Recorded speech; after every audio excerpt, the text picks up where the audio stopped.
I want to start off with something that you shared in the introduction to your book, which is amazing. You shared, I come from a long line of women who were forced into a life they never defined for themselves. Take us back to those early days in your village in Zimbabwe. I want folks to understand the picture of what life was like for you as a 14-year-old. I always talk about coming from this long line of generations of women who had been denied the right to their dreams, the right to their education. I always visualized my great-grandmother when she was born. She was born into this race that she never defined. And she was born holding the baton of poverty, early marriage, illiteracy, a colonial system that never respected her. And she's running into this race with this baton. She runs so fast, she hands over this baton to my grandmother. My grandmother grabs that baton of poverty, illiteracy. She runs, she hands over that baton to my mother. My mother grabs that baton in a race that she never defined because of the circumstances, and she runs, and she hands over that baton to me. I never wanted to be part of that baton. I found myself getting married at a very early age and having babies. Before I was even 18, I was a mother of 4 children, without a high school education, with nothing. But all I wanted was an education. And when I talk about this baton of poverty that's being passed on, I also talk about the wisdom that is also passed on from generations before me. So in our lives, my grandmother used to say that you have the power to decide whether you keep on running with that baton of poverty, the baton of illiteracy, or you run with the baton of wisdom to rechange and reshift this baton so that you become the one who breaks the cycle of poverty, early marriage, lack of education, abuse, and all the ugly things in our lives. So when I was hardly 22 years of age, my country, we had just gained our independence because all along we had been colonized by the British. And here I was, a mother of 4, and my country had gained that independence, and strangers started coming in. Americans, Australians. And these were women who would come to the community. And there was this particular woman. She sat with me and with other women, and she asked me one question that I'll never forget in my life. What are your dreams? I never knew I'm supposed to have dreams because I was an abused woman, a silenced woman. Remember, I had 4 children, and actually one of the babies died as an infant because I failed to produce enough milk. I was a child myself, and I'm sitting there and I'm thinking, am I supposed to have dreams in my life? And other women started sharing their own dreams, and I was quiet. She looked at me and she said, young woman, you haven't said anything. Tell me, what are your dreams? I couldn't bring my dreams. I knew I had these dreams in me, but for some reasons, I couldn't because there was so much noise in my mind. I had been shaped to believe that I was nothing. And maybe it was the way she kept on looking at me, the way she nudged me to say something. And when I opened my mouth, I became a chatterbox. And I said, I want to go to America. I want to have an undergraduate degree. I want to have a master's. And I want to have a PhD. There was silence. The other women looked at me, and I could feel they were saying, are you crazy? How can that be? You don't even have a high school education. And I guess there was something about these American women when they were coming to my village. There was this sense of empowerment, sense of loving thyself. And I wanted that. I would see them getting into their backpacks and removing books or papers, and they would look at those books and open, and they would put on their glasses, spectacles, and they would talk to each other and put back their spectacles back into their bags. And I thought wearing glasses was a sign of education, and I wanted that. So when I talked about these degrees, I had heard these women talking about these degrees, and I wanted to have an education to change my life. And she looked at me and she said, yes, it is achievable. If you desire those dreams, if you desire to change your life, yes, Tinogona. Tinogona in my culture, in my language, it means it is achievable. I'd never heard of a woman declaring herself to believe they can achieve their own dreams. And when I left that place, I ran to my mother and I said, my mother, I have met someone who made me believe in my dreams. My mother looked at me and she said, Tererai, if you believe in what this stranger has said to you, and you work hard and you achieve your dreams, not only are you defining who you are as a woman, you are defining every life and generations to come. And I knew at that moment that my mother was handing me an inheritance. My mother knew that I needed to be the one to break this vicious cycle of poverty that runs so deep in my family and in the community. I needed to redefine the baton so that I would never pass on this baton to my own girls. I needed to get this education. So my mother said, Tererai, write down your dreams the same way and bury them the same way we bury the umbilical cord, the birth cord. I come from a culture that believes so much in indigenous knowledge, ancient wisdom. When a child is born, the female elders of the community, they take that infant, they snip the umbilical cord, bury that umbilical cord deep down under the ground with the belief that when this child grows, wherever they go, whatever happens in their life, the umbilical cord will always remind them of their birthplace. So my mother said, if you write down your dreams and you bury those dreams, your dreams will always remind you of their importance, that you need to redefine your life, that you need to break this cycle, that you need never to pass on this baton, this ugly baton of poverty, illiteracy, early marriage. So I wrote down my dreams. 4, I want to go to America.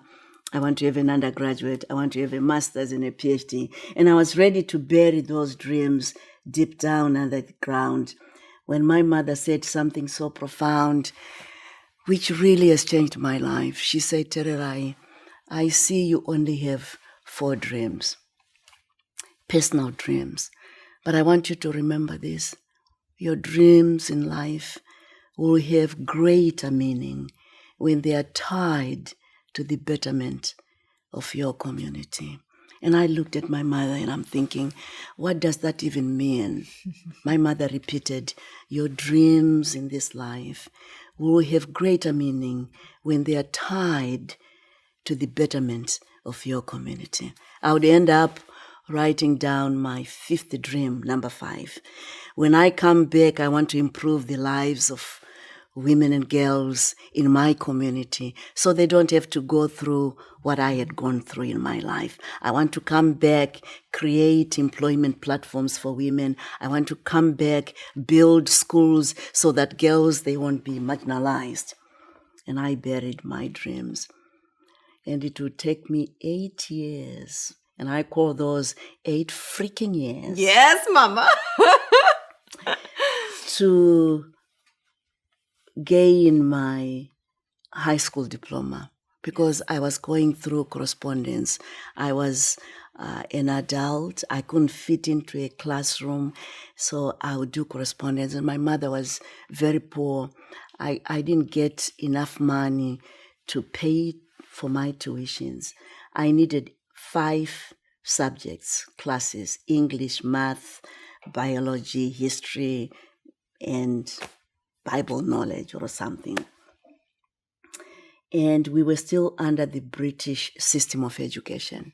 So I would do my correspondence, 2 subjects at a time. Whenever my mother was able to sell ground nuts or any produce, she would give me $20, $40 to register for my classes. And I would write my exams and send these papers to a place called Cambridge. I had no idea where Cambridge is. And I would wait 3 to 6 months for that brown envelope from Cambridge to come. And I would open that envelope and I would realize I have a U ungraded. I have an F failure. And I would go back to my mother. She would give me more money. And I would write again and wait another 6 months. I opened that brown envelope. I have a U ungraded. I have a failure. And I would go back and I would wait and write and wait. And finally, I opened that brown envelope from Cambridge. I had a B and I had an A. I never gave up. 8 years, yes. I never gave up because I knew I was on a journey to redefine my life. I knew I had what it takes to achieve my own dreams in this life. Yes. And then after 8 years, I would find myself at Oklahoma State University. And I did my undergraduate in agriculture. I mean, even just pausing there for a moment, there's so many things to underscore and highlight, but I am so moved by your spirit and your vision and your heart and your tenacity. I mean, when you buried those beautiful dreams in the can and you put them under the rock, you were still in poverty. Oh, yeah. You were a mom with an abusive husband. Yes. Yes. And you did those correspondence courses for those 8 freaking years. Yeah. Yeah. And then to get yourself over to university here in the States, as you wrote, you came over with money strapped to your waist. Exactly. Yeah. Yes. Yeah. And that wasn't even... It was still a long journey after that. It was. So before we go on to that piece of the journey, I just want to highlight your incredible, precious mom. I feel like you and I share something, you know, my mom was the one that taught me everything is figure-outable. Yes. And your mom was that touchstone that said, you deserve to dream. Yeah. The wisdom that she had in terms of your 5th dream. It feels like that was really... That changed everything. It does. And I think in many ways, she was pointing to the secret to our success, that is not about the education.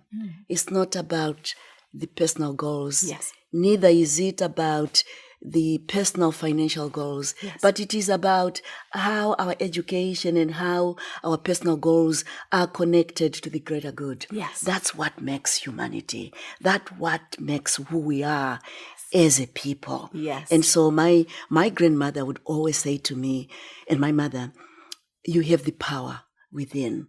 It's not your past that's going to define who you are, but it's what you believe about yourself. It's what you believe about your own expectations. What is it that you expect from yourself? Yes. And she would tell me, my mother, that you go to that place where you buried your dreams. You visualize the life as you think it should be. So I would spend hours and hours sitting in that same place, visualizing myself getting into an aeroplane. I'd never been in an aeroplane in my life, and I'd never seen one. The only aeroplane that I knew were the helicopters that would fly during the war, because I was born and raised in a war-torn country. Yes. And I would visualize myself sitting into that helicopter, imagining myself flying to this place called America. And I would see these tall buildings. And my grandmother would say, feel those mental images, see those buildings, and I would see them, and I would even smell the life that I wanted. And so when I got onto that aeroplane, there was this déjà vu. I think I've been here before.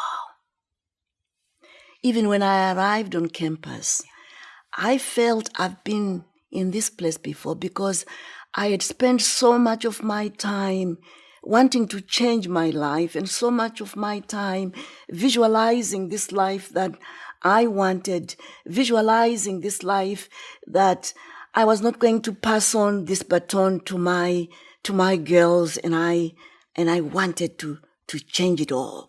So when I started my classes, I found pure joy.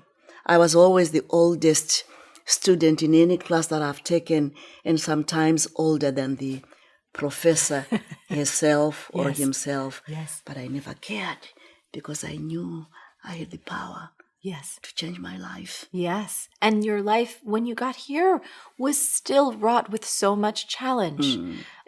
I remember when I first learned about your story in Half the Sky from Nicholas Kristof and Cheryl Woodan, where you were feeding yourself out of trash cans. Oh, yeah. Your children were cold. Oh, yeah. The husband that was abusive for a period of time, he was still here. Yeah.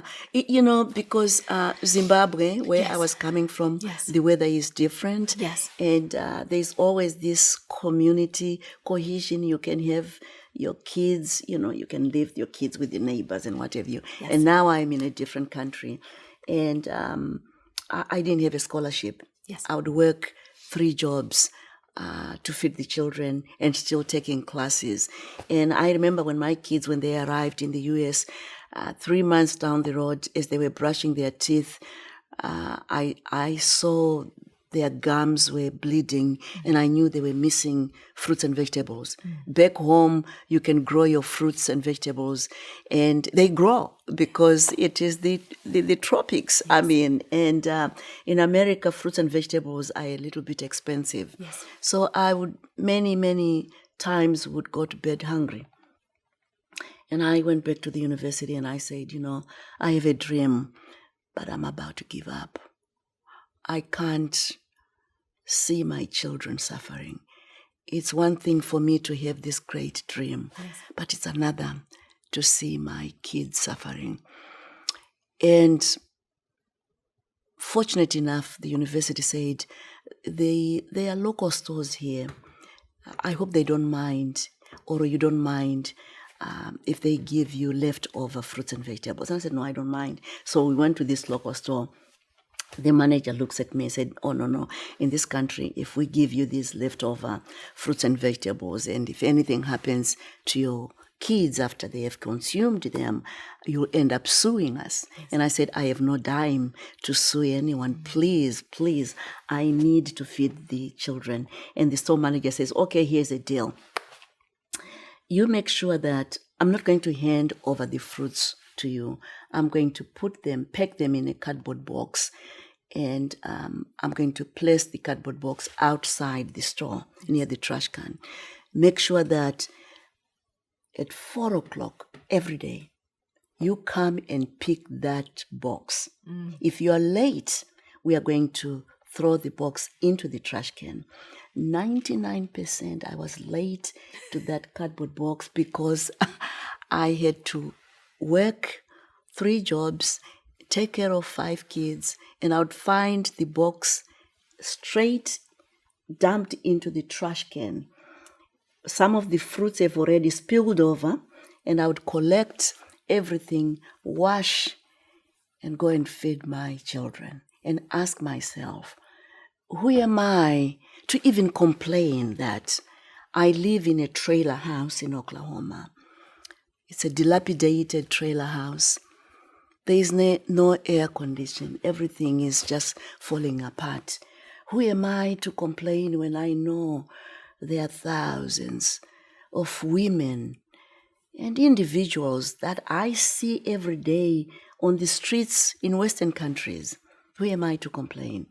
And who am I even to say I'm feeding my children from trash cans when I know where I'm coming from in sub-Saharan Africa? Millions of homeless kids are feeding from trash cans that no one is washing. At least the American trash can, someone washes it. Those thoughts grounded me because I knew at the end of the tunnel, despite its darkness, there was light. Yes.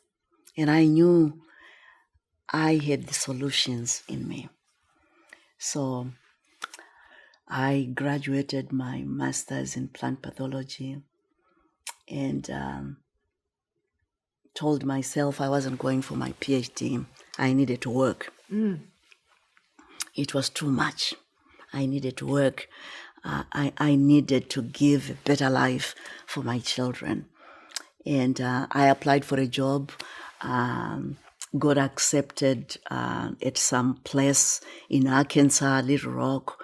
And I went for the interview. And one day I'm walking in the corridor and I meet this woman, and she looks at me and she said, "I think I know you."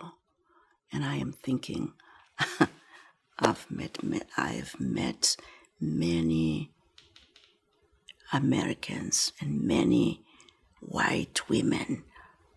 I don't know.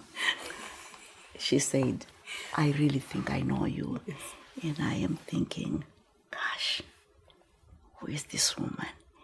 And then it dawned on me that, oh my gosh, that's the very woman that I had met some 14 years back in my village.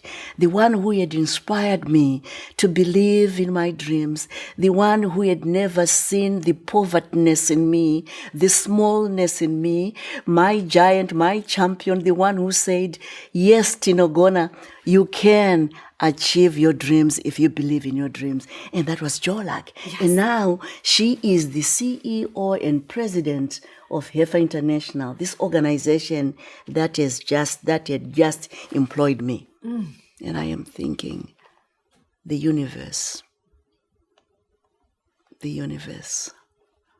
has a way to honor our dreams if only we believe and we become determined and work hard towards our own goals.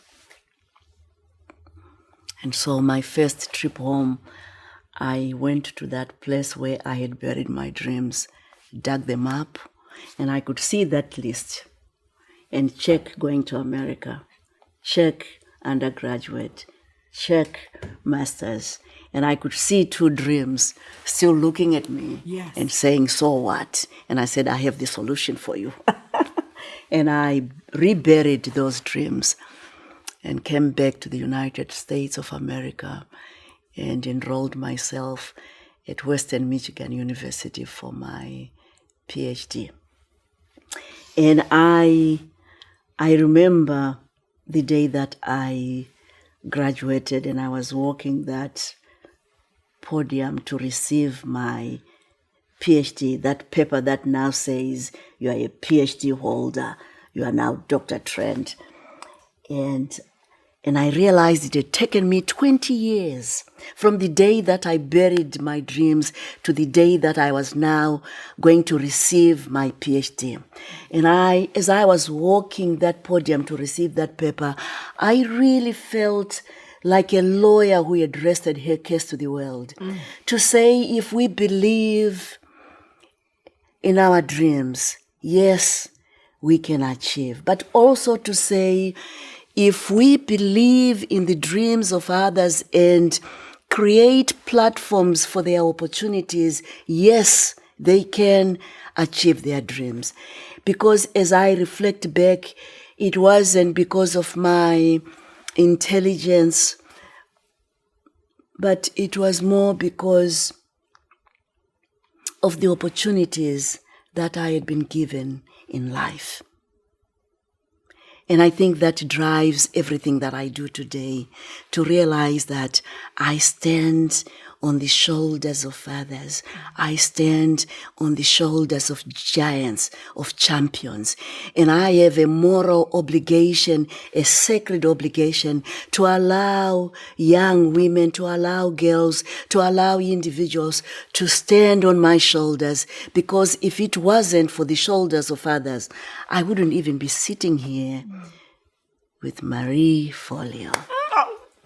I can't even, Mama. I'm going to run over and hug you right now. You talk about that great hunger. And I know there are so many people watching right now. I was talking with a woman earlier today and I was thinking about the beauty of your book, where the global silencing of women's voices, where they don't feel they have that permission to dream, and whether it is from familial trauma, sexual trauma, cultural trauma, of not knowing that they have a right to dream. Yeah. And that hunger inside of them is so healing. Like when I look at you, you have been an inspiration to me for so long. Oh, thank you. And just the beauty of your words and what you bring to people. What do you have to say to anyone watching right now if they are, first of all, I know they're going to be deeply moved and inspired by your story, but if they themselves are having trouble identifying that great hunger in their hearts, what would you say? You know, we all have hunger. Yeah. Some they call it passion, but I prefer hunger because I realize there are two kinds of hungers in our lives. There is the little hunger. The little hunger is all about, I want it now, immediate gratification. Yes. But the great hunger, the greatest of all hungers, which is the hunger that we all have, is hunger for a meaningful life. Yes. How do you then tap into that hunger? Because it is within us. You ask yourself, what breaks my heart? What breaks my heart? Because it is in those moments of our brokenness, in those moments that we realize that it's not our past, it's not the challenges in front of us. Once we realize that, we have the power to find that solution within us. We begin to hear the stirring in our own heart, pointing us to something greater than who we are. And we find the answer to that great hunger. Yes. But we have to be more intentional. Yes. Now, if you've ever lost motivation because you're afraid your dreams are just too unrealistic, this one is for you. Today's question comes from Bree, who writes, "Hey Marie, you're such an inspiration. I so respect your advice." Thank you. "Here's my situation. My whole life I've had big dreams and lots of ambition. Then this little word started to pop up from people around me. Unrealistic. For example, I wanted to work in publishing and was told that was unrealistic. There were so many obstacles and so few jobs. However, I now work for the second largest publishing company in the world. But there's a new dream I want to pursue, and I can already hear the cacophony of voices in my head insisting this dream is unrealistic. A certain level of realism is necessary, but too much can create self-doubt. So Marie, how do I handle not only hearing from others how unrealistic my dream is, but also not let myself drown out my own desires? Thank you so much, Bree." I love this question so much, Bree. Every single one of us who both dreams and creates things faces voices of dissent, both from people that we know, from people that we don't know, and very often the most deadly comes from within. And if we don't take a thoughtful, conscious approach to taking on our unrealistic dreams, they just ain't gonna happen. But if you are up for the challenge, and I think you are, here are 5 steps that can help. Step number 1 is frame your dream. And here's what this means. We can't become what we can't envision. So when I say frame your dream, what I mean is I want you to take a picture of it in your mind's eye in vivid, specific detail. And then what I want you to do is translate that picture into words, meaning write down that big unrealistic dream. And I know that you may have heard about the power of writing things down before, but the truth is most people just don't do it, which is so crazy because the research is conclusive on this. There was a study done by Dr. Gail Matthews that shows that you are 42% more likely to achieve your goals if you write them down. So what I want you to do is whip out your journal or hop on that keyboard and get writing. Step number 2 is filter opinions and fend off negativity. You've got to take responsibility for the energy that you allow in your life. I want you to fend off negativity as much as humanly possible. You know, we know so much more about the brain than we did just 20 years ago. Neuroscience has taught us incredible things, like that our brains are continuously shaped by our thoughts and our experiences. And you know this to be true. I mean, negativity is one of the most toxic forces on the planet. It's toxic for your brain, for your nervous system, and for your ability to stay motivated. So do me this favor, okay? Do not solicit or listen to the opinions of people who are notorious for just being Debbie Downers. The one mistake that I've seen people make consistently is they almost habitually talk to the exact person who is the most likely to shoot them down and make them feel like crap. So don't do that. And here's another key. I want you to always, always, always consider the source. Meaning, don't put a lot of stock into other people's opinions unless they're actually out there consistently taking risks and being brave and actually making things happen. I mean, if you think about it, let's say, I don't know, you wanted to climb Mount Everest. Would you ever take advice from someone who's never even attempted the summit? No, of course not. That would be crazy. So don't take advice from anyone unless you really think it through. And I want you to ask, has this person achieved an unrealistic or impossible dream? Are they taking meaningful risks on a consistent basis? Do you admire who they are, how they live, and what they contribute? If not, do not use them as a sounding board for your idea. Step number 3 is flood yourself with positive examples. So once you've removed the negative outputs as best as you can, step number 3 is all about feeding your mind and surrounding yourself with positive stories on a consistent basis of other people who have achieved unrealistic dreams. So think about Helen Keller, for example, who was blind and deaf by the age of 2, yet with the help of teachers, she created this extraordinary literary career, writing hundreds of speeches and essays and books. And there are thousands of biographies at the library or even on Netflix. And the great thing that I love about biographies is you also get a chance to witness other people's stumbles and their falls and all the failures that they experience along the way, which of course, stumbles and falls and failures, those are inevitable for all of us. And you know, it's worth noting that just about anyone whose achievements are worthy of a biography or a documentary probably had an unrealistic dream. So do this for me. Feed your mind examples of people who speak out and stand up for what they believe in and make change happen. Step number 4 is fast forward. So if you've watched the show for any amount of time, you know this. I love end-of-life studies. And here's what we know for a fact. When you're on your deathbed, you couldn't care less about what anybody who says your dreams are unrealistic says. I mean, Bronnie Ware's research tells us this very, very clearly, that the single biggest regret people have when they're about to pass is this.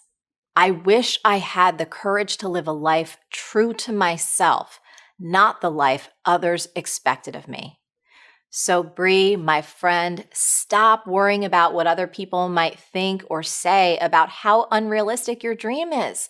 It really does not matter. The only thing that matters is what you do about it now. Step number 5 is focus on action. So this, my friend, is the most important step of all.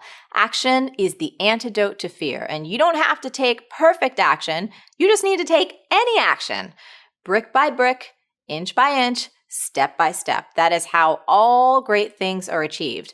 And you know my mantra, I believe everything is figure outable. And the best way to figure anything out is through action-based learning. So one more thing before we wrap up, Bree.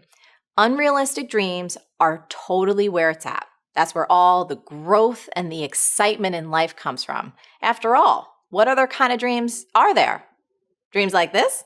Marie, you will not believe the dream I had last night. So reasonable. I'm shopping, I'm getting all my normal vegetables, but they didn't have avocados. I asked the manager, he brought me some from the back. So realistic, so inspiring. Wow, that sounds inspiring. I mean, you could do that. I think you can make that happen. So Bree, there you have it. 5 steps to help you bring your unrealistic dreams to life. And if you ever start to waver, remember this tweetable. If someone tells you your big dream is unrealistic, that's a sure sign you should go for it. I don't dream really big about my company development. I don't want a Porsche or to hire people or to be the chief general manager person. I'm interested in a life with a really good steady income, bit of a paradox when having a company, and doing what I like to do on my own while still having enough time for people I care about. So in general, is not having a plan for a big business with 20 plus workers a really bad thing? Regards from Poland, smiley face, Julia. Julia, I absolutely love this question because it gives me a chance to talk about something I don't get a chance to talk about nearly enough. Not given a flying fudge about what other people think about how you should live your life or build your business, nor should you be spending any of your precious life energy trying to conform to some made-up standard about how big you should dream. Now, back in the day, we were all taught that we should get a good job, we should get a family, a house, have some security and play it safe. That was the old American dream, really the old should. But these days, it's really starting to feel like dreaming big is the new should. That somehow if you're not dreaming big, you probably have small dream shame. That if you don't dream really, really huge, somehow you're not ambitious enough, you're not smart enough, and you're not valuable enough in this world. This idea is totally and absolutely not true. Small dream shame is total BS. And for so many people, dreaming big is actually crushing their soul. You want to know who's not a victim of small dream shame? My parents. My parents moved out to Vegas from New Jersey, and I recently went out there for a weekend visit. Now, their Vegas is not the Vegas that most people think of. So they're not living in some penthouse in the Mandalay Bay. They would never ever want that. They live in a quiet little residential neighborhood. Their house is so simple. Their life is so simple, and they absolutely love it that way. They have no desire to eat at fancy places like Nobu. You want to know their favorite place in Vegas? It's a tiny little casino that has an amazing buffet, and 3 people can eat for $20. Yes, $20. And they told me this probably about 6 times. It got them so excited, and it got me excited for them. Now, traveling around the world, no interest at all. They do not want to be high rollers.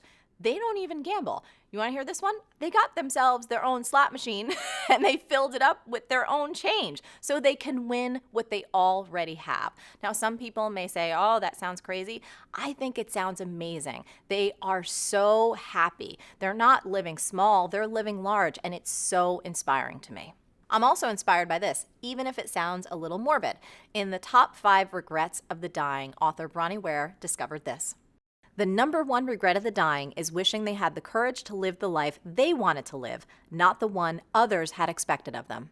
The bottom line is that we have to think and dream independently. Each of us comes to Earth with our own unique assignment, and each of our dreams, no matter the size or scope, is valuable and perfect exactly as is. So let's land this plane on a tweetable. Your dream doesn't have to be big to be perfect. I'm a mom of a 4-year-old, and I'm expecting my 2nd child later this year. God bless. I'm a fan of your blog. It's been very helpful in the process of adjusting my thinking toward business. Does being ambitious or wanting more success mean you are ungrateful for the current gifts in your life? Is it possible to be fully grateful for the current blessings you have and still pursue the six-figure income, the fame, the entrepreneurship, etc., with abandon? Want to know my answer? Do ya? Yes! Yes! Yes! Yes! Yes! Yes! Yes! Yes! Yes! Yes! Yes! Yes! Wait, you know who else says yes? Kuma says yes. Yes, yes, yes, yes, yes. Right, Coop? Here's the reason why I love this question. I'm so happy that it came up. One of the biggest challenges that most of us go through when we're starting to explore spirituality and discovering the whole idea of being super grateful for what you have is we can feel guilty about wanting more. It's almost as if, oh, I really have to just, be okay with everything I have now, which is great. But it's human to want to create. It's human to want to grow, to want to explore, to expand and take in more. And I just want to make a little note here. Wanting more doesn't always equate to materialism. It doesn't always mean toys. You could want to touch more lives. You could want to expand your ability to love. So wanting more in and of itself is nothing that you should shy away from. And I absolutely believe with my heart and soul that you can be extremely grateful for what you have and go balls to the wall with your dreams. So I have a few strategies to share with you that will help you accomplish this. In my lovely book called Make Every Man Want You, How to Be So Irresistible You'll Barely Keep From Dating Yourself, which, by the way, we're gonna give you a free audio download, Missy, just because you asked such a great question. I talk about a concept called This Is It. This is it really means that you treat this moment like it's the most amazing moment of your life. You look around in your world and you just make it the best it can possibly be. So in short, wherever you're at, that's where the party is. So if you find yourself standing in line at a bank and there's a really long line and everyone else is cranky, this is it. This is your moment. So you're gonna party with it. You're gonna hang out. You're gonna have a great time. Talk to people on the line. Really appreciate where you're at. But that doesn't stop you. The whole this is it mentality doesn't stop you from having big dreams that you're also gonna pursue. So it's a matter of just finding that balance, but you can absolutely do it. And don't let anyone tell you that you're ungrateful for what you have if you have big dreams and ambitions. So one more little note, and it's about complaining. This is a great way to just basically check yourself before you wreck yourself. Chickadee, chickadee, check yourself before you wreck yourself. If you catch yourself complaining, you've slipped out of the modality of being grateful for what you have, and it's gonna be really hard to really attract great things or be really ambitious or have the energy you need to achieve those big dreams. So use complaining as a bit of a barometer. If you find yourself saying, oh, this sucks, my current client sucks, my boyfriend sucks, blah, blah, blah, blah, blah, not so good. Stop it, don't beat yourself up, but just get back into the grateful mode and keep kicking ass toward your dreams. Are you ready to create your own success story? If so, I've got a free coaching tool for you. It's called How to Get Anything You Want. It's an awesome audio. It'll give you 3 simple steps to create your dreams on your terms. All you need to do to get it is go to marieforleo.com/subscribe. That's marieforleo.com/subscribe. See you there. It's Marie Forleo. Hi, Susan. Hooray! Yay! So you're on Marie TV. Zach's with me, and so is Team Forleo. We are so excited to connect with you today. Oh my goodness. Wow. So let us know your question, and we will do our very best to support you. Okay, I am just turned 50, and I have been married for pretty well 35 years, and I'm on my own for the very first time. So I'm just contemplating careers, and my 2 loves of life are horticulture and medicine. And I'm trying to connect with my inner voice, but I'm just having a real heck of a time doing that right now. Yeah. So I just would like Marie's help.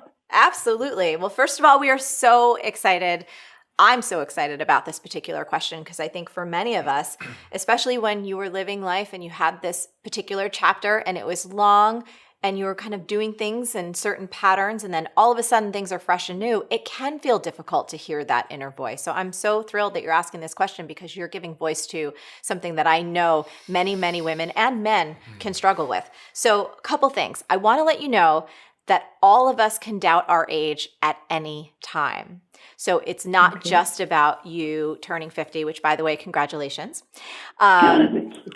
Young folks, you know, in our teens, in our 20s, 30s, 40s, 50s, 60s, 70s, 80s, I think that self-doubt is really a natural part of who we all are, and it helps us ask those important questions so we can find that clarity. So just one note about that. And then I also want to say I'm really excited because 50 right now, you're barely even at the midpoint, mama. You have got so much exciting life in front of you, like really. So I want you to take that in because it's true. You know, lifespans are expanding. We're living longer. We're living healthier. We have so many more things that we can do in this one big glorious life. So I want you to get excited because I know a lot of women in your age range and older, and many of them tell me like, oh my goodness, it just keeps getting better and better. So I just want to set that frame for you as well, that it's not on the down, hill. This is on the uphill. You're still on your way up. And the third thing I want to share with you, I don't know if you saw this episode, but after we get off this call, please do me a favor. I want you to Google search Marie TV plus late bloomers. We have this incredible episode where we've profiled these 10 badass women who started new careers, new passions later in life, most of them over 60, some in their 60s, 70s, 80s, and even above that. And I think you're going to find not only a lot of inspiration there, but a lot of hope and perhaps even some ideas. So that's that. But I know your question was around how to find your inner voice.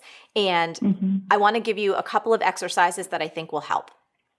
One, my dear, how physically active are you right now? Like, would you say that you work out every single day? Is it once a week? Talk to us about how much physical activity you tend to do at this stage.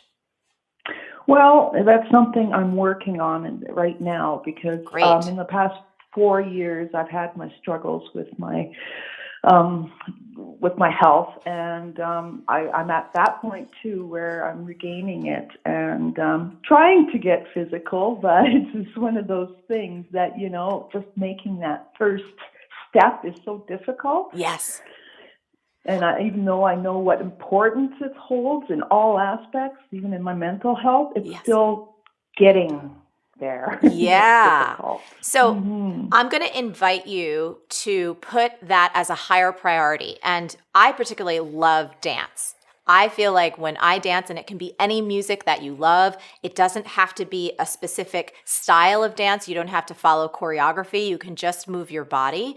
Even if you put on 2 to 3 of your favorite songs in your house and you just let yourself move around with absolutely no self-consciousness, no awareness of how you look, just enjoying the music and enjoying movement. The reason why I'm suggesting this for you is because I find that many of us are cut off from a lot of the wisdom that lives in our bodies. And when we move, we get that emotion in motion, and all of a sudden a huge channel opens up to our intuition, to creative ideas, to all types of insights that I've found cannot be accessed any other way, not through meditation, not through talking, not through writing, not through anything else. So I would invite you, my love, if one of your goals is to hear more clearly your inner voice and your heart's desire, is to make it a priority to move.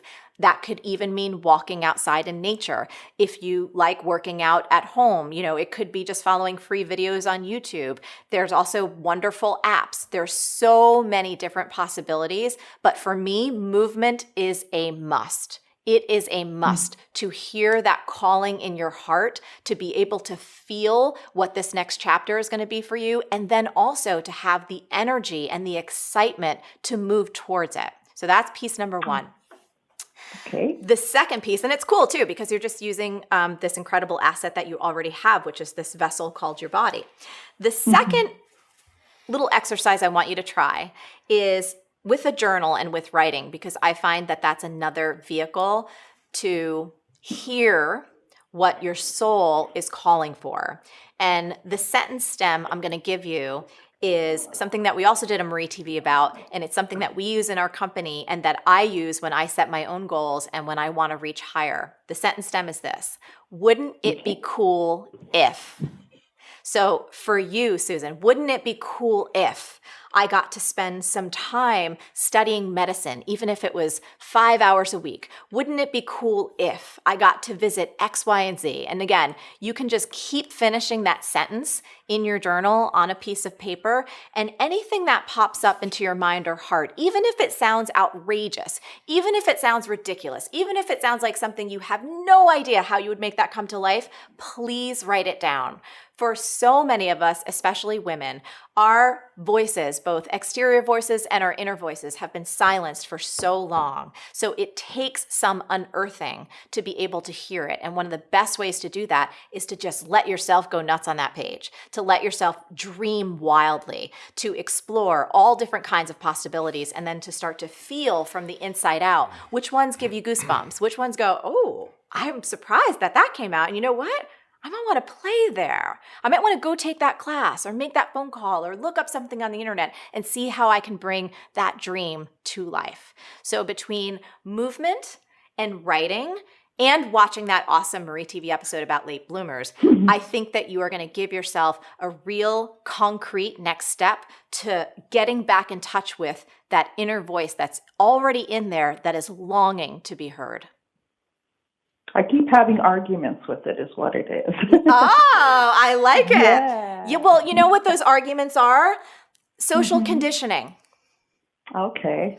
All of the years, all of the voices, both internal and external, that told you that you can't, that told you that women should be a particular way, that told you you're not good enough or smart enough or talented enough or capable enough or whatever enough to have this dream of yours.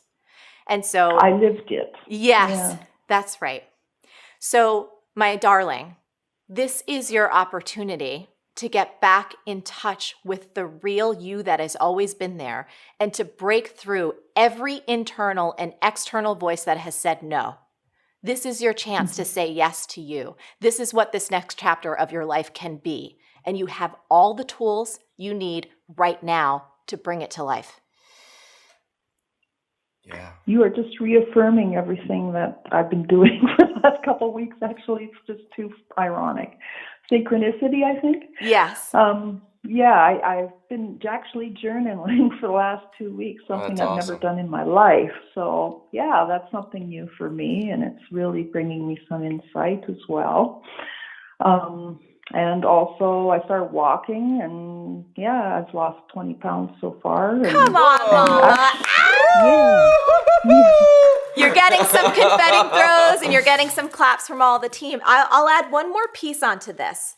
Please keep paying attention to what sounds really fun and what feels really joyful to you. Even if it seems frivolous, like even if you find yourself walking and you come across a little store and it's like a 5 and dime and you go in there and you're like, oh, wow, these stickers, like, oh my goodness, these stickers. I don't know why, but I'm going to pick up these stickers because they look like fun and they bring my heart a smile. Or you walk down and you see a restaurant that you've never gone in before and something pulls you in there and you just want to have a little cup of soup because it feels like it'll warm your soul. Like, pay attention to what draws you to it, because I've found that there are certain things that we're attracted to that may not fit our picture of who we are or what we should like, but those things that we're drawn to are tied to our deeper purpose. And that's the adventure that you're on right now, of learning how to reconnect with your desire and to activate and live through that. So I'm really excited for you, my love. She sounds so open to all the possibilities. Yes, absolutely. Yeah. And I love that you're going to be dancing in your apartment. Yeah. I think that's good. I mean, that to me grounds me all the time and I get in my head too. Yeah. And when I just start dancing, it's almost like a fuck you to all the negative voices out there, you know? It's just like I'm dancing just to go hell with them, you know? Yeah. No, I like it. Yeah. Susan, are you willing to play? Oh, absolutely. And if I don't have to set foot into a gym, hey, I'm all for it. Yes. There are so many different ways to get that beautiful body of yours moving and moving and moving without necessarily touching a gym. what's your recommendation for people getting started who maybe are thinking like they've got stars in their eyes and maybe they want to create an online show like you or products or whatever? Like, yeah. I mean, that's a big question. Where should you start? It's kind of a silly No, question. no, but it's not a silly question, and it's a really important question I think a lot of people have because it can feel really overwhelming. Yeah. And so one of the things that I recommend is to start with where do you really want to go, and to look for some people out there or businesses out there, maybe in your category, that have the kind of business or career that you feel like you'd like yours to model, not copy, but so for example, running a business that's say like a daily email model, like a daily candy or daily worth, that's a particular business model. Yeah. And you have to go out and research that business model to understand all the mechanics underneath it, and then to say, do I want to play in that field? Exactly. Versus if you want an expert model, if you see someone like a Tony Robbins, or you see a Marianne Williamson, or anyone like that, and you're like, oh, I feel like I want to be a teacher, I want to be an expert, I want to be an author. You need to go out and really understand those business models and say, oh, look at all the things that I'm going to have to do in order to succeed and be a leader in that industry. And then it takes being honest with yourself. Right. Am I willing to do that work? Yeah. So I think that's where people need to start, is getting clear on the business model. How does money come in? Yes. First. Yes. It's Awesome. called profit clarity. I love that. Yeah, because so many, I very much hang out in the spiritual, personal growth space. Yeah. And people talk a lot about visioning and don't worry about the how. If your why is big enough, it'll take care of itself. But my favorite phrase is, as you pray, move your feet. No, a business model won't just take care of itself. You have to pay attention to that kind of thing. Absolutely. It's critical. So from the get-go. Yes, one of the things, right from the beginning. One of the things that I've heard so much in my career, and God bless, because I'm sure I've had these same kind of thoughts early on. It's like, I want a community of women.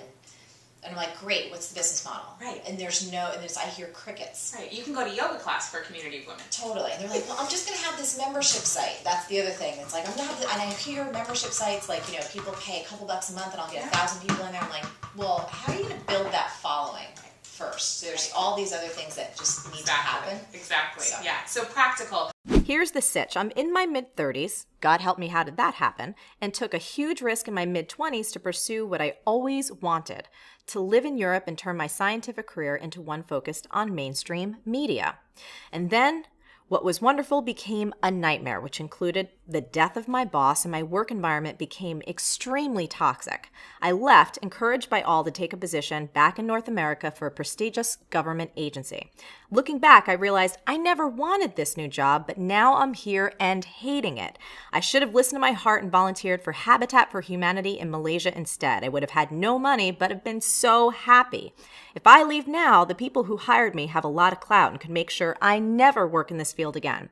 How can I reconcile my true calling and do what's right for me with possibly destroying some very influential connections? Thanks so much, warmest, Mariah. Mariah, this is an awesome question, something all of us can relate to. I mean, we'll all find ourselves at crossroads in our own life, and we can often struggle with, do we take the safe road or do we follow our heart, which can often feel a lot riskier, at least in our minds? Now, there's two important things I want to talk about today with you. The first is about burning bridges, and what I want to tell you is a tweetable. What's highest and best for you is always what's highest and best for everyone around you. I guarantee that by hating your job, you are not doing your influential connections any favors. In fact, you're probably doing more harm to your reputation than if you left. Telling the truth always wins. Now, as it relates to leaving your job, of course, you got to do this in the right way and take full responsibility for what you're about to do. It's one thing to send your boss a text like, I'm going to Malaysia to build houses. Peace in your crease. It's another to set up a proper meeting and really co-create a game plan so you're not leaving everybody in a lurch. But the second and more important thing I want to talk about today is a crucial test that'll help you make the right decisions every time, especially when they're huge decisions just like this one. Mariah, one of the first things you said is, I'm in my mid-30s. How did that happen? It happened because it happens. The next thing you know, you're going to be saying, oh my God, I'm in my 60s. How did that happen? You got to realize as you get older, time goes by faster and faster. And before you know it, you're going to be 80 like that. So here's what you got to do. You got to sit yourself down right now and do the 10-year test. Ask yourself, 10 years from now, will you regret not doing this? Whether it's moving to Malaysia or changing careers or starting your own business, really imagine your future self, you 10 years from now. Will you regret not following your heart? I'll tell you one thing you will regret, not moisturizing. Trust me, you're welcome. But back to the big things.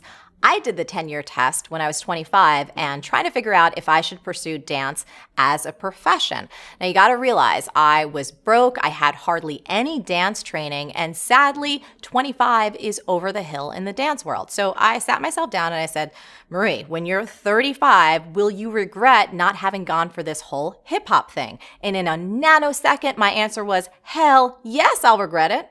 In that moment, all wishy-washiness went away. I got focused and I kicked some serious dance ass. Best decision of my life. And yet another opportunity to show you this.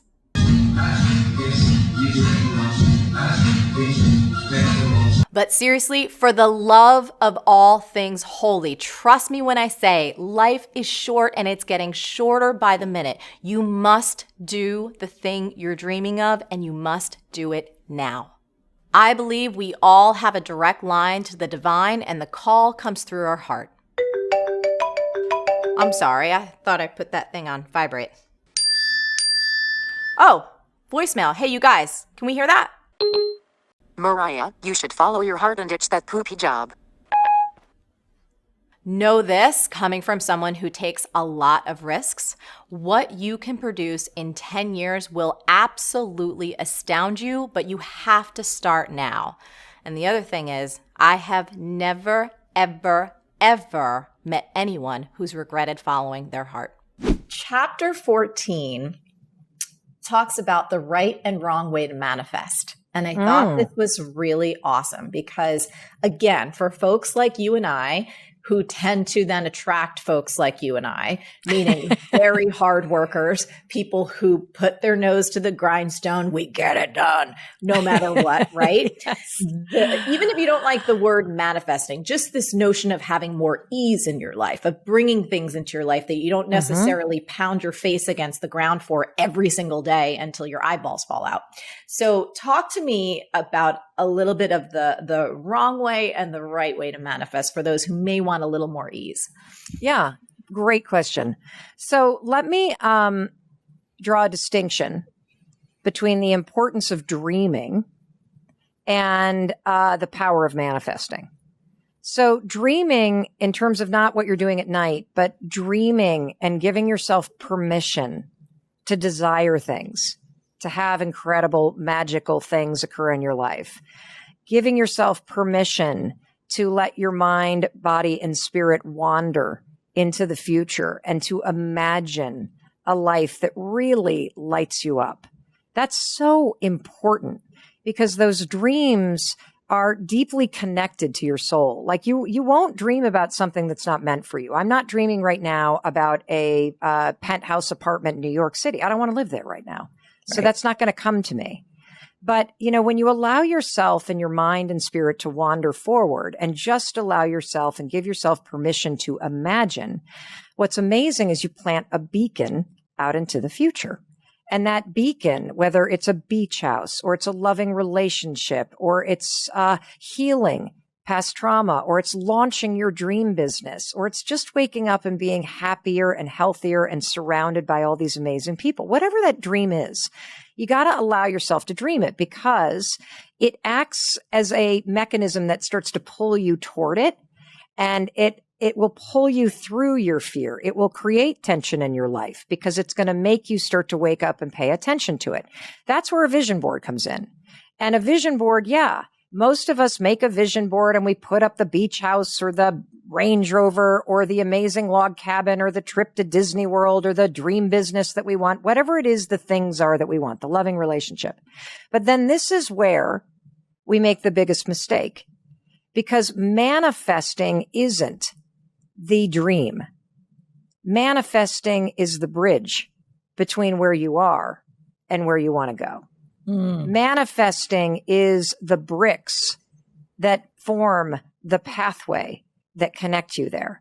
And most of us have been led to believe that we need to sit quietly and with vibrational force feel ourselves sitting on the deck of that beach house and how it's going to feel when the wind is in our hair. And what happens when you do it that way is that you socialize your mind and body to the end. When the fact is, it's going to be a bazillion little irritating steps that get you there. Yes. And we skip that part. So I love this. I just want to underscore this because when we were doing the Everything is Figure Outable book tour and I did this event and I had people close their eyes and visualize themselves figuring it out, whatever their dream was, we actually did that. I was like, I want you to see yourself taking those steps. And I loved how you broke this down in the book. I thought it was so great because yeah, it's one thing to go, yay, we crossed the finish line and there's the house or the relationship or the health or the trip or whatever. Right. But to rehearse in your mind's eye, emotionally, visually, intellectually, seeing yourself doing the steps. So if it's writing a book, sitting at your table and maybe sweating a little because you don't think you're a very good writer, but showing up anyway, or getting up when the alarm goes off and putting your sneakers on, and all of those different little micro actions. Even if it's a healthy relationship, for me, there's been times where if what I want to shift and change is a reaction that I've had to something, seeing myself with the same situation that could trigger me in the past and visualizing myself behaving differently, feeling differently, watching it.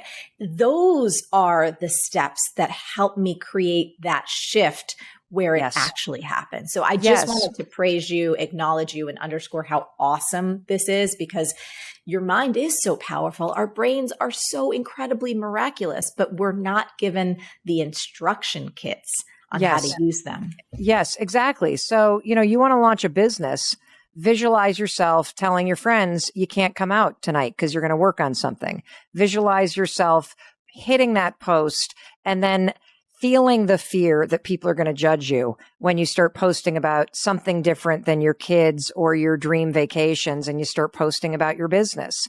Visualize yourself spending a Saturday while the kids are playing soccer working on something. Visualize yourself hearing no and feeling discouraged and then picking up the phone and making the next phone call. There's something called the Zeigarnik effect in your brain.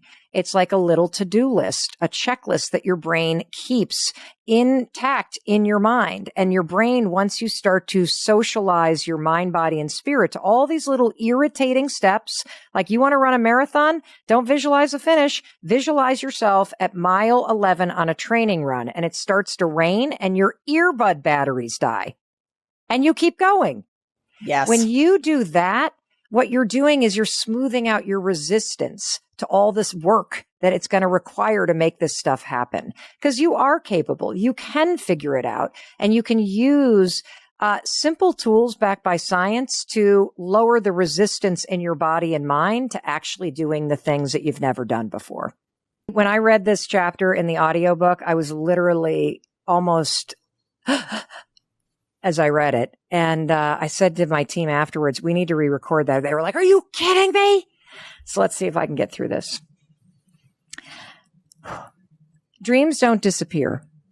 You were born with them and they are, I can't even get through this. Dreams don't disappear. You were born with them and they are meant for you. That means you take them with you wherever you go in whatever version of yourself you create. So you might as well stop running and start leaning into them. You might as well see and hear and feel all the clues of your life that it's trying to give you about who you're destined to be.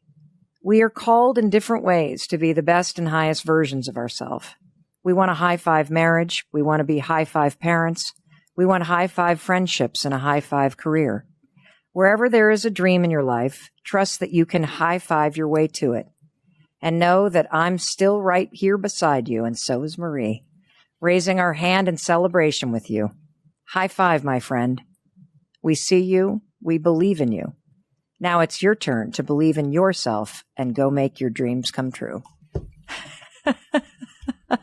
Hi, Marie. I'm just about to turn 19. Even though I'm young, I have big dreams. Problem is, people keep telling me my dreams are not realistic and that I'm letting myself down. I was going to be a doctor and then decided that wasn't really what I wanted. Now I want to be a professional event and party planner and grow my business into something huge that I can be proud of. How can I get past caring so much about what others think? Should I play it safe and get a degree in something that has a secure job at the end of it? What's your advice for young people just starting out in the business world? There's so much I don't know, and your YouTube channel is really helping me. Thank you. Paige, these are awesome questions, and I think it's something that all of us can relate to no matter what age we are. So the first thing I want to talk about is what you shared. Should I get a degree with a secure job at the end of it? So little reality check for you, my love.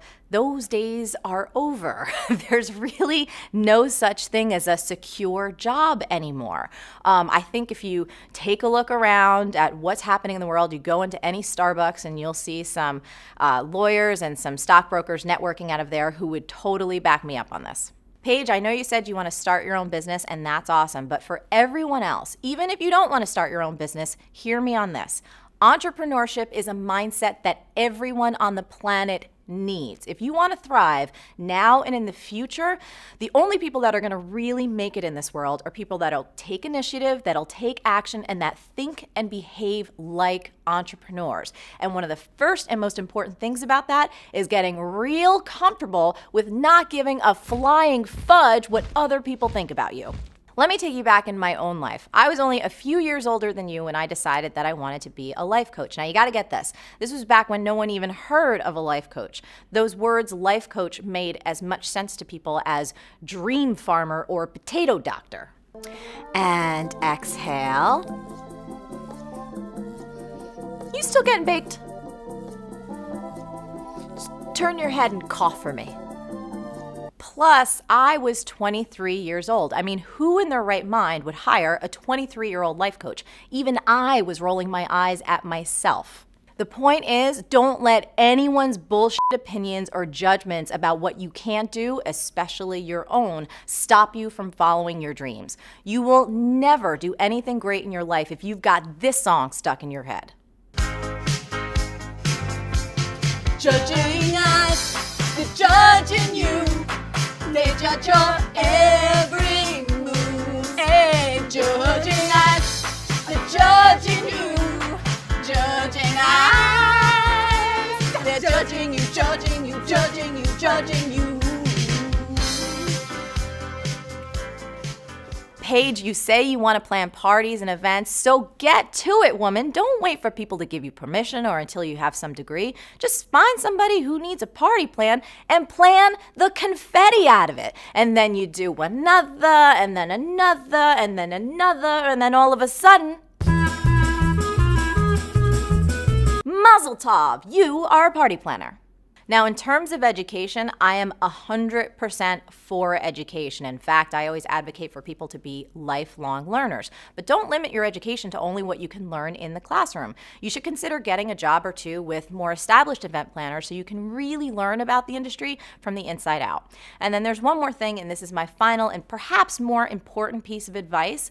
You've got to be really conscious of who you surround yourself with. You got to get rid of everybody who's negative and all the naysayers. So if that means getting some new friends, definitely do it. And you also want to feed yourself some really positive things to your mind and your body and your soul day after day. So I know you love Marie TV because it's a positive, wholesome, family kind of show. And of course, it's gluten-free.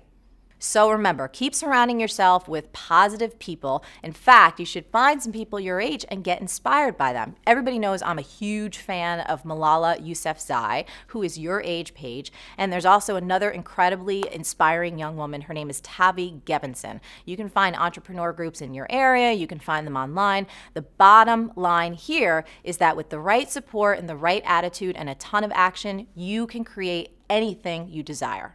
You know, one of your favorite quotes, again, while we were talking before the cameras went on, was about and from Amelia Earhart.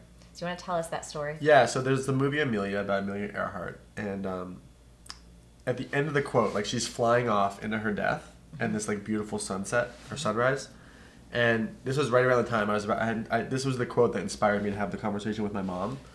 It was as she's flying off into the sunset. It says, everyone has oceans to fly if they have the heart. Is it reckless? Yes, but what do dreams know of boundaries? And it was just like I still just get chills like hearing that, because like that sums up the whole journey. Yeah. Like we all have it, we all can embrace it, and it's completely counterintuitive to everything that we've learned for our survival. And yes, and a lot of people will email me and when I write about that and go, well, Mastin, but she died. Right. And my response to them has always been, I would rather die living my dream than die a coward. And because no moment's guaranteed.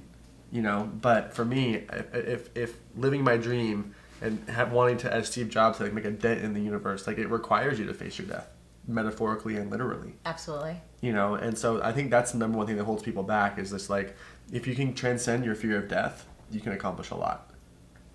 It's awesome. So our Marie TV audience is incredibly interactive and they love to have great discussions. So I think that we should challenge everybody who's watching Sounds at good. home. What is holding you back? Like, do you have this big dream? If you think about that quote, that beautiful Amelia Earhart quote, what's the dream that you want so bad? And what could possibly be holding you back from it? Do you want to share anything to challenge them to? We want you to put your comments below this video, by the way, because we want to have a discussion about this, because I think it'll actually be really rich. Because I know when people start to think about this, they're like, I've coached many people and they're like, I buried that dream long ago. I didn't think that was possible. I'm like, that's the thing that you need to go for. That's the thing you need to live for. That's the thing that'll bring you life. Absolutely. I think that, we talked about this, but it's really just about, if you knew you were already dead, and if you knew you had nothing to lose, and if you knew anything was possible, what would you do? Hi, Marie. I'm a 16-year-old boy, and though I know I'm not part of your typical demographic, I absolutely love your advice and videos. Here's my problem. I'm enthusiastic and ambitious, but lately I've been stuck in this negative mindset due to the fact I never get anything done. I love trying new things and going out of my comfort zone, but I never follow through. I get extremely motivated to start something as if my life is going to change and I'm going to become a new person, but the excitement dies and eventually I lose interest. This has become such a problem that it's affecting my confidence. I've stopped feeling like I can accomplish anything and also stopped trying new things. How can I follow through with something I've started without losing interest? Thanks, Spencer. Great question, Spencer. And by the way, I am so honored that you love and that you watch Marie TV. Just so you know, people of all age groups from 193 countries around the world watch Marie TV, so you are in good company. So here's the thing, Spence. By the way, can I call you Spence? You don't have a problem, young man. You have a gift, and you haven't been taught yet how to fully leverage it. Here's the thing. You are creative. You're a risk taker. You love life. You're ambitious. Those are all beautiful things.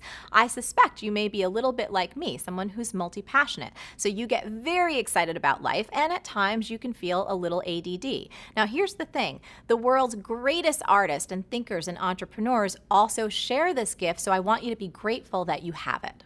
Now, this gift you have, which is really a strength, also has its dark side too, which you're experiencing right now. And I can really relate to this because I've been frustrated in the same exact way. The good news is I have a lot to say on this topic, and I really think we can help you, so let's dive right in. First thing I want to talk about is permission to dabble. So wandering time, play time, just checking things out. That's not always a bad thing. You have to understand that dabbling around can fuel your creativity. It can really feed your soul. I understand that you want to learn how to follow through, and we will get to that, but I want to make sure that you don't lose this miraculous sense of curiosity that you have, because it's really important. And to help you remember, here's a little PSA from the Armed Forces. Private, do you like to try new things? Ma'am, yes, ma'am. Does everything you try have to change your life? Ma'am, no, ma'am. What does clarity come from, Private? Engagement, ma'am. Does it come from thought? Ma'am, no, ma'am. Dabbling is a form of engagement, Private. Permission to dabble, ma'am? Permission granted, you little maggot. Thank you, ma'am. Yes, I had onions for lunch. I could tell, ma'am. You heard private jams. Clarity comes from engagement, not thought. And you do have permission to dabble. So here's the thing, Spence. You just got to set up some clear dabble time, meaning you get to try out all kinds of things and you're not going to pressure yourself to follow through. So remember this. If it's dabble time, you have permission to dabble. Next, I want you to crank your CogCon, which is not to be confused with shake your bonbon. CogCon is just a Mariaified way of saying your cognitive control, your ability to manage your attention. Now, researchers have found that this singular mental ability predicts success and happiness in school, work, and life. Now, here's the thing, Spence. At 16 years old, it's probably true that your cognitive control is not as strong as it's gonna be in a few years. But here's the thing, you do not have to wait around for this thing to naturally get better. There are 3 steps that you can take that'll not only crank your CogCon, but it'll help you build focus habits that'll serve you for life. Step 1 is meditate on the daily. So Dr. Adam Gazzaley from the University of California calls meditation a cognitive control exercise that enhances our ability to self-regulate internal distractions. While you're free to find your own practice, 10 minutes a day for me works miracles. Step number 2 is define completion. So, Spencer, once you've had dabble time and you figure out you really want to move to completion on a project, you have to define exactly what that looks like. So, for example, let's say you want to learn how to animate. So, would completion be being able to animate a full-length feature for Pixar films? Probably not. You might want to set completion as something like being able to animate a 1-minute video that you can upload and show your friends. When you define what completion looks like in advance, you make following through a lot more attainable.